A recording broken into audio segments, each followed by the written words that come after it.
Hello everyone, ये video number 2 है SP TAT non medical preparation के लिए जो जून में टैट होगा उसके लिए। तो इसमें हम बात करेंगे कुछ 10 केमिस्ट्री के क्वेश्चंस के बारे में जो कि metal and non metal chapter से लिए गए हैं क्लास 10th के में से, जहाँ से हमें हर बार एक या दो क्वेश्चंस पेपर में देखने को मिलते हैं, चाहे वो टैट मेडिकल हो या टैट नॉन मेडिकल हो। ठीक है, दोनों में, क्योंकि केमिस्ट्री का पोर्शन दोनों में पूछा जाता है।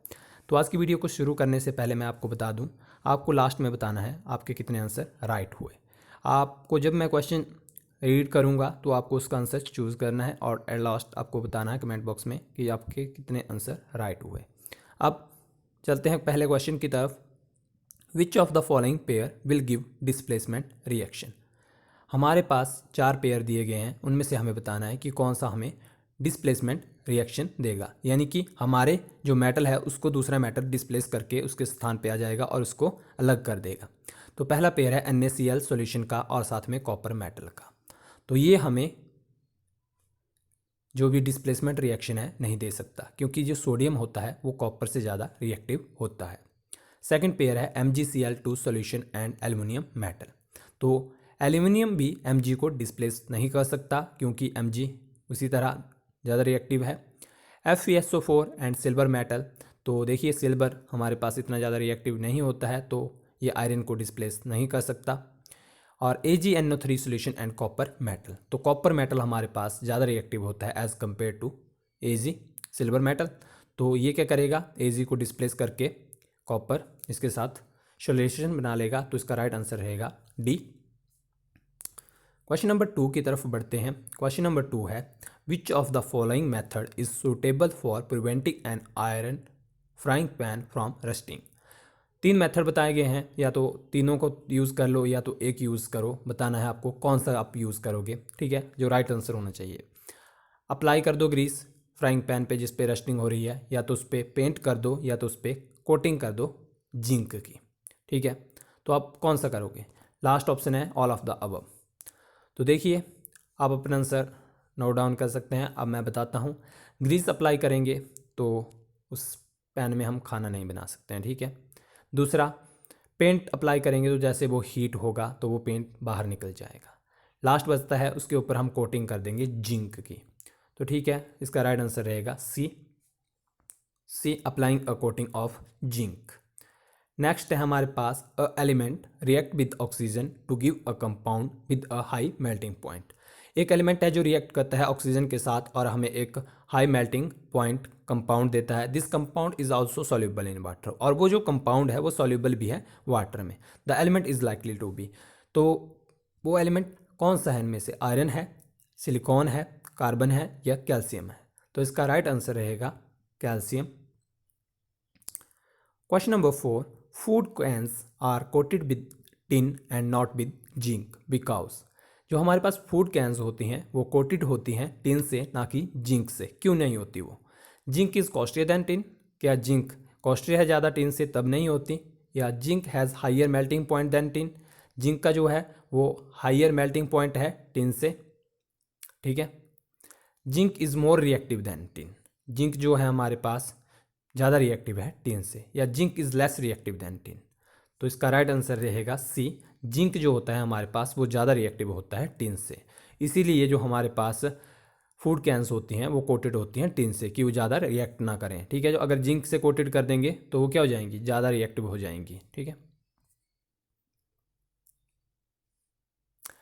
नेक्स्ट है जो बहुत सारे पेपरों में, चाहे आप किसी भी ईयर का पेपर उठा लें, ये क्वेश्चन देखने को मिलता ही मिलता है। The composition of aqua regia is.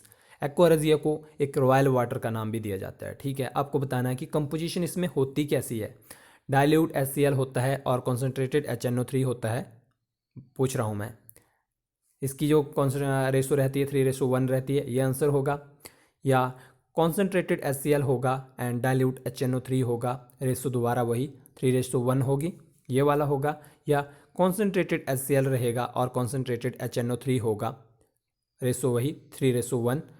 तो या डाइल्यूट HCl होगा या डाइल्यूट HNO, साथ में डाइल्यूट HNO3 होगा और रेशो 3:1 होगी। तो आपको इनमें से बताना था कि कौन सा होगा। तो देखिए दोनों ही कॉन्सेंट्रेटेड होते हैं, और जो रेशो रहती है वो HCl की रहती है 3 और HNO3 रहती है 1। तो इसका राइट आंसर रहेगा C is the right answer. Concentrated HCl रहेगा 3 रेशो में और कॉन्सेंट्रेटेड HNO3 1 रेशो में, ठीक है, 3:1 में।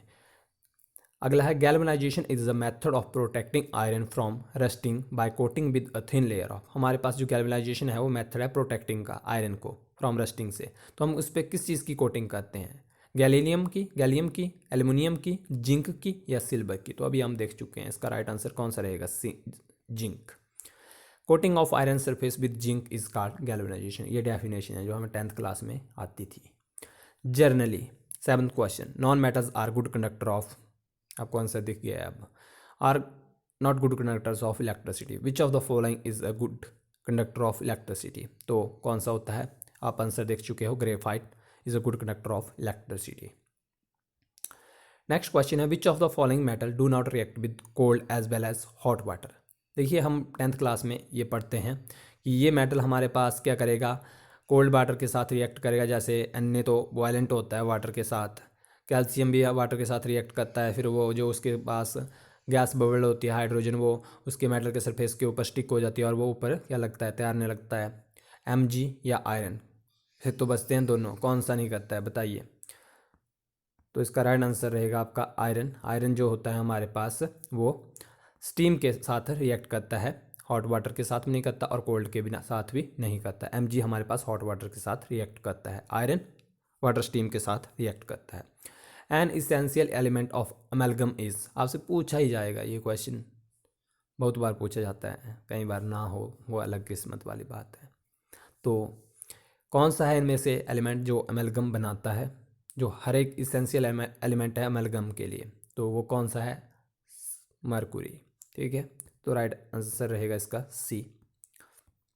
लास्ट क्वेश्चन, देखिए केमिकल फार्मूला पूछना शुरू कर दिया है उन्होंने बोर्ड वालों ने, तो इस बार भी पूछ सकते हैं। Chemical formula of cryolite is, क्या होता है, Al2O3.2H2O, ये तो एल्यूमिनियम का फार्मूला हुआ, ठीक है। Na3AI_6 ये होता है, Na2AI_6 ये होता है, NaAI_6 या ये होता है, कौन सा होता है, देखो पता तो आपको लग गया है कि BCD में से एक आंसर होगा, तो कौन सा होगा।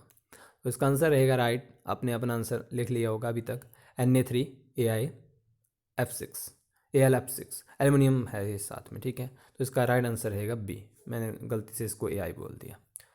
तो आपको कैसी लगी ये वीडियो बताना ना भूलें कमेंट बॉक्स में, और आगे की वीडियो देखने के लिए चैनल के साथ जुड़े हुए रहें। धन्यवाद।